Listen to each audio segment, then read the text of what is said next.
শুধু গিয়ে পরীক্ষায় বসবি। 3 দিন আগে কোশ্চেন ফ্ল্যাশ করে দেবো। এই পশ্চিমবঙ্গের যতগুলো মানুষ আছে না, ওদের চিন্তা করলে আমাদের পেট চলবে।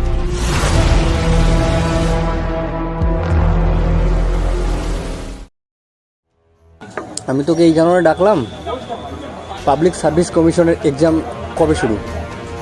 এই তো মাত্র 7 দিনের মতো আছে। 7 দিনের মতো। এক কাজ কর, 3 দিন আগে কোশ্চেন ফ্ল্যাশ করে দেবো। এটা করলে কিন্তু আমার ভীষণ বিপদে পড়ে যাবে, এটা না করলে হয় না। এই সিস্টেমগুলোই আমি তোকে বোঝাতে পারি না। আমি তোকে যেটা বলছি সেটা কর না তুই, বাকি যা হবে উপরে সেটা আমি দেখে নেবো। তোর চাপ কিসের? ঠিক আছে, আমি ক্লাস করে দিব, কিন্তু উপরে যদি কোনো সমস্যা হয় সেটা কিন্তু তোমাকে দেখে নিতে হবে। আমি তো তোকে বলছি যে আমি যেভাবে বলছি সেভাবে কাজগুলো কর। বাকি বড় সমস্যা হয়ে গেলে সেটা তো আমি আছি, আমি তো আছি না সামলানোর জন্য। ঠিক তাহলে ভয় কিসের? ঠিক আছে, যেভাবে বলছি সেভাবে কাজগুলো কর। ঠিক আছে, নিয়ম মতো কাজগুলো করিস, আর বাকি আছে আমি দেবো। ঠিক আছে?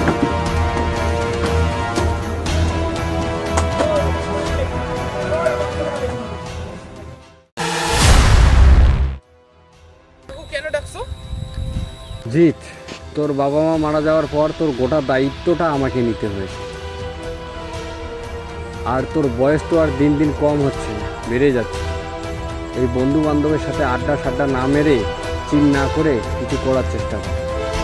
আর আমি যতদিন পদে আছি কিছু একটা করে নি। আচ্ছা কাকা, তাহলে আমি কি করব? দেখ, সামনে ফুড এসআর এক্সাম আছে, আমি সব কিছুর ব্যবস্থা করে দেবো। তুই শুধু গিয়ে পরীক্ষায় বসবি, বাকি কাজ আমার। ঠিক আছে? ঠিক আছে।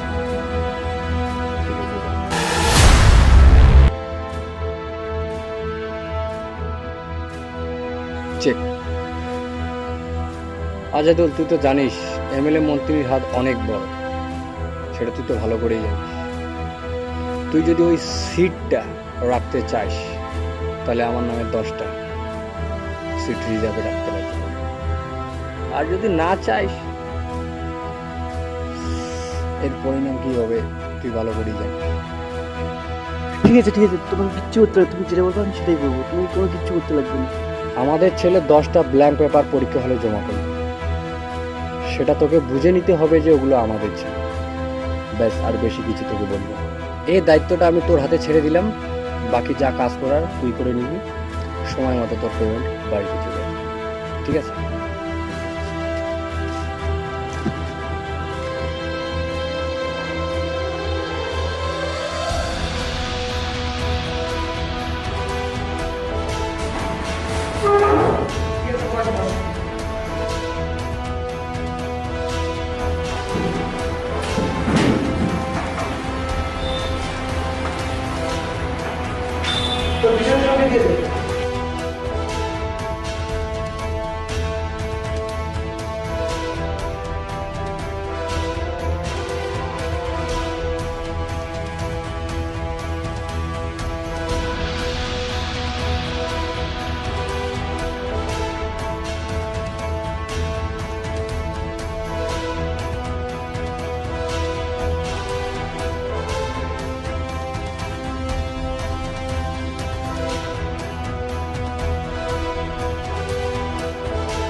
কি ব্যাপার, শুধু তোর নাম সই করেই হয়ে গেল?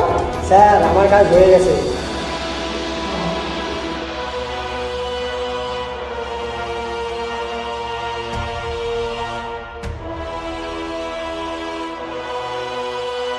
তোরও হয়ে গেল? তুইও তো শুধু নামটাই সই করছিস। স্যার, আমার হয়ে গেছে। স্যার, তোরও হয়ে গেল? স্যার, আমার সাইনটাই যথেষ্ট। যা করার আমি করেই দিয়েছি, আর যা হবে তা দেখা যাবে।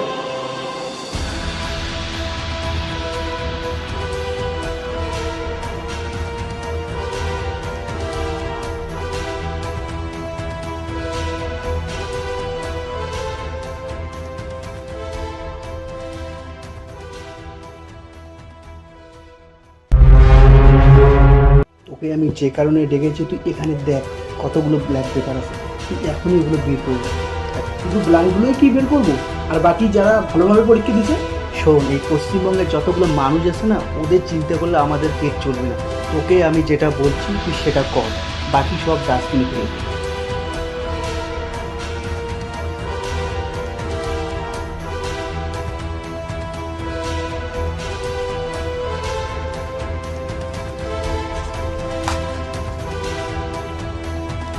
এখানে 10টা ব্ল্যাঙ্ক।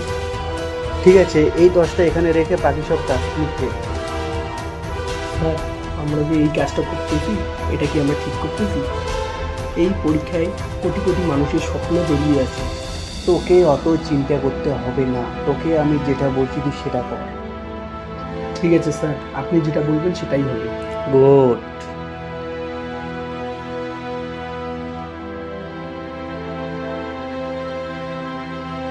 বাবা, আমি ইন্টারভিউ দিতে যাচ্ছি।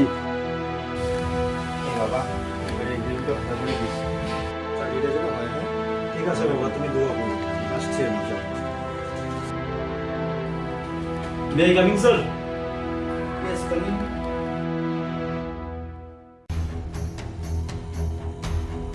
বসো।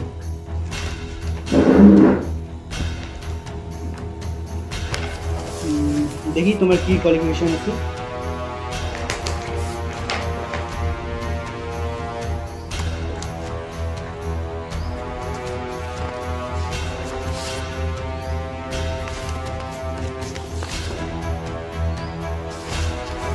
আপনার কোয়ালিফিকেশন তো খুবই ভালো, আপনি যদি চান তো কালকের থেকেই জয়েন করতে পারবেন। সত্যি স্যার, আপনি সত্যি বলছেন? আমি কালকের থেকে জবে আসতে পারি? তবে এখানে কিছু কিন্তু আছে, যদি আপনি সেটা নিতে পারেন তো তবেই আপনি কালকের থেকে জয়েন করতে পারবেন। স্যার, এখানে কি কিন্তু আছে, কাইন্ডলি একটু আমাকে খুলে বলবেন? সো আপনি যদি আজকের মধ্যেই 5 লাখ টাকা দিতে পারেন তো আপনি কালকের থেকে জয়েন করতে পারেন। স্যার, আমার এত ভালো কোয়ালিফিকেশন থাকার পরেও যদি আমাকে টাকা দিয়ে চাকরি দিতে হয়, তাহলে আমার এত কষ্ট করে এত ভালো রেজাল্ট করার মানেটা। তো স্যার, আমি এই টাকা ঘুষ দিয়ে চাকরিটা নিতে পারবো না। আমার কাছে যদি টাকাই থাকতো তাহলে আমি আজকে কোনো একটা ভালো বিজনেস করতাম।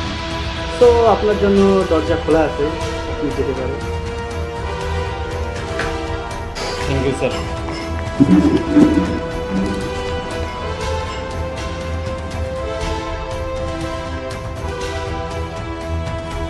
মে I coming sir? Yes, come in.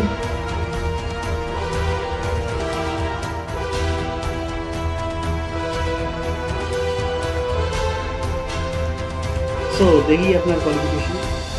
কাকু পাঠিয়েছে, সাথে তোমার জন্য কিছু টিপসও পাঠাইছে।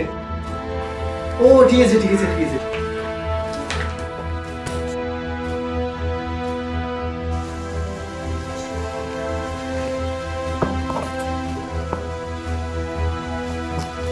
এই নাও, কালকের থেকে তোমার জয়েন।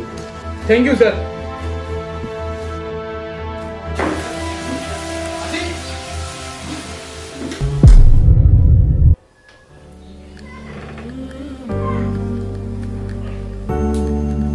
কি হয়েছে বাবা? আচ্ছা বাবা, এত তাড়াতাড়ি ইন্টারভিউ দিয়ে চলে আসবে কেন? কি হয়েছে? বাবা, ইন্টারভিউটা তো দিতে গেলাম, কিন্তু ওখানে যা পরিস্থিতি দেখলাম, মনে হয় না এবারও আমার চাকরিটা হবে। কেন রে বাবা, কি হয়েছে? এবারও কি চাকরিটা হবে না? বাবা, ওখানে তো আমার যোগ্যতাটা দেখছে না, ওখানে ওরা ডিরেক্ট টাকা দিচ্ছে আমার কাছে। ওখানে তো শুধু টাকার খেলা। কি করে হবে? আমাদের মতো লোকের চাকরি বাকরি কি করে হবে? বাবা, আমার মনে হয় আর বাড়িতে থাকা হবে না, চলে যেতে হবে, আমি বিদেশ চলে যাব। কেন রে, এতদূর পড়াশোনা করে কি তুই লাস্টে বিদেশ চলে যাবি? কি করব বাবা, আর কিছু করার উপায় নেই, যেতেই হবে আমাকে। ঠিক আছে বাবা, যেটা ভালো বুঝিস সেটাই কর, আমি আর কি করব।